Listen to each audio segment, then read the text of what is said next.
Good afternoon, everyone. I'll try to catch up a little bit with time. So, point is to introduce you briefly about CRESYM, the organization I have the honor to be the general manager of, and I wouldn't spoil the time of Nico too much. So, just briefly to introduce you about it. Why CRESYM, especially when you have the Linux Foundation for Energy? Actually, it's about the same founding fathers, or quite a nice subset of the two. So the Linux Foundation for Energy, if I make a caricature on this slide, is that basically you already have an idea about the methods and what you would like to develop, and you have a very nice framework to make it happen, to go from a basis, a seed, to industry adoption. Yet, well, such RTE, Alliander, such players realize that when it comes to, well, developing first the seeds, well, the Linux Foundation for Energy needed to be complemented, and they invented basically CRESYM as a launchpad for to set up research actions for the energy sector.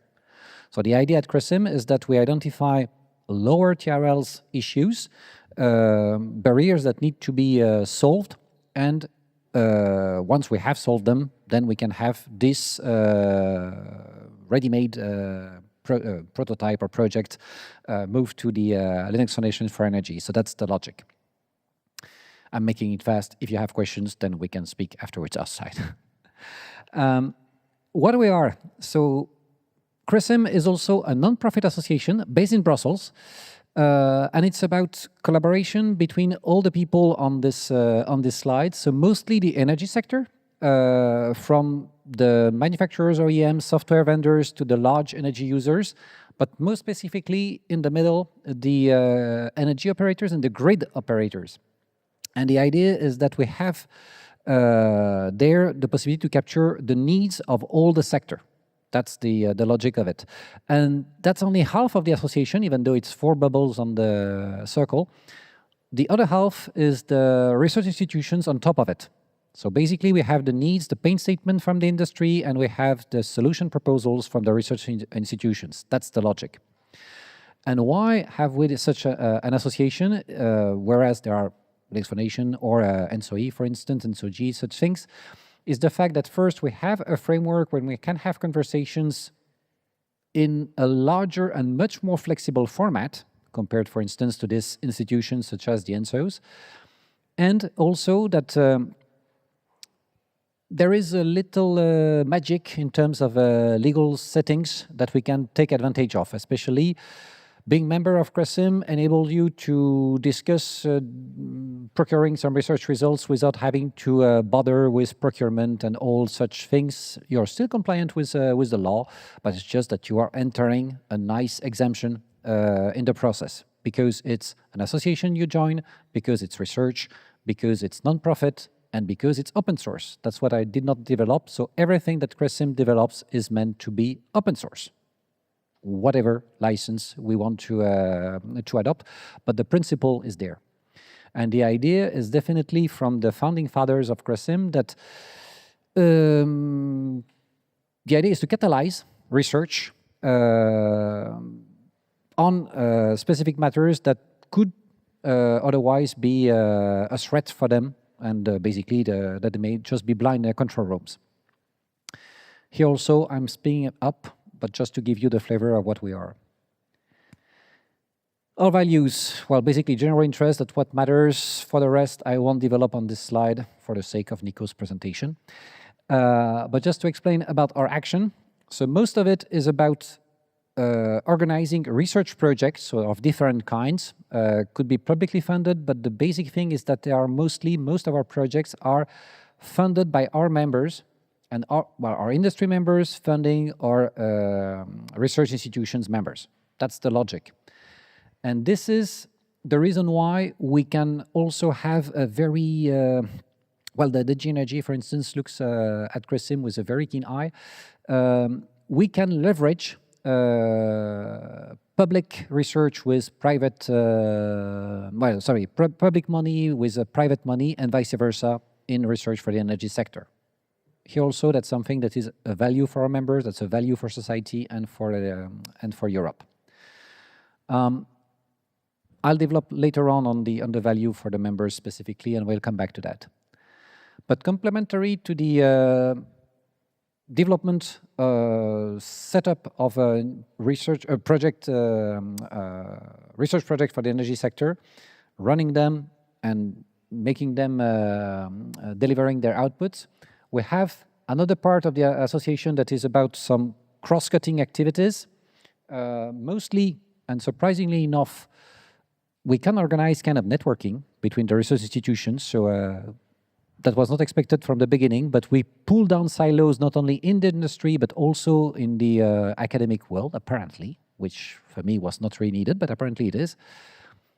We also have another part of the activity which is important, that is about the fact that when we come up with results, we commit to sustain them after the project end. And especially it goes also for publicly funded projects by the European Union, for instance, where usually when the project ends, there is no more money, so nobody really motivated to maintain the results on the long run. And we are just there as caretaker for whoever wants to do it. So we would normally in the future not lose HVDC-wise, Interopera, such projects results, while we lost Best Pass promotion and some other past project recently, which was a bit sad. I won't develop that and move to the next one. So we started with 8 members, half industry, half academic. Now we are 26 members, I think, on this slide, but there are 2 more next week and maybe more afterwards. So we're happy that we are successful in that respect. And it's only 3 years of existence of the association that that we have. And during these 3 years, so we have launched about 15, 20 projects, depending they are public or only private, but most of them are private. And the total number of discussions that we have, that I'm calling here R&I initiatives, it's about 30. So it's quite lively and we're happy about it, even though it's surprising that we kind of duplicate discussions that happens also in other fora. Another thing that I would like to focus on is the value proposition for the members specifically. So as I say a few seconds ago, so it's a platform to partner up, despite the fact there are so many other platforms, but we are flexible and we also can put together pieces that normally are not in the same circles, and so that wouldn't really find a match otherwise, and so that we can take advantage of CRESYM for that. The big thing also, which is also totally kind of ridiculous or surprising, is that we have a legal framework, as I said, that prevents our members to go for procurement procedures when hiring research.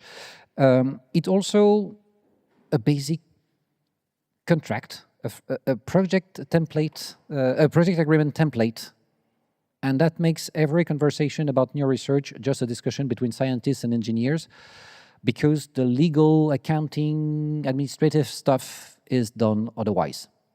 And so this could have been invented 200 years ago, but apparently that was still to be invented, and we have it. And it proves to be effective, especially as far as IP management is concerned. So no more lengthy discussions on IP matters. It's all solved. Well, so far, that was the case. We also have another tool, which is what we call our common pot. And it's the little pig that you have on the right-hand side. So when our industry members put money on the table to fund research, they fund a little bit more that goes to the common pot. And this common pot is basically used to cope with the lengthy decision-making processes of the industry partners for the next projects, so that we can pre-fund some action before they catch up. That's one thing that can also be used to fund more easily some projects that are of interest for everyone. If you have 26 members funding a 200K action, if you divide it in 26 slices, it's very small invoices. And why sending 26 invoices for such little ridiculous amounts? So we just take the money from the pig. So that's a way to also be effective, be efficient in the action. Another thing is the financial leveraging. So I mentioned the fact that for euros that European Commission put on an action, we can say, well, We will also complement this action with some complementary action of ours in the same topic. So that's a leverage public-private. But there is also just the pooling of money among our industry members makes it quite efficient. So for instance, for most of our TSO members present in the initial projects, basically they put €1 on the table and they can expect €4 of research output in the end. So that's basically the average. The rest is a little bit more practical. So PMO management, PMO for the project, and the sustainment of R&I results on behalf of inventors is also something that is that we can handle. I wouldn't say it's unique, shouldn't be, but apparently it's interesting for our members. You got me, Nico, whenever you want. But I'm actually at the end, so it's just a summary of what I said. If you want to know more, then you just come to me and ask questions. And with that, I will be finished. Nico, you have the floor.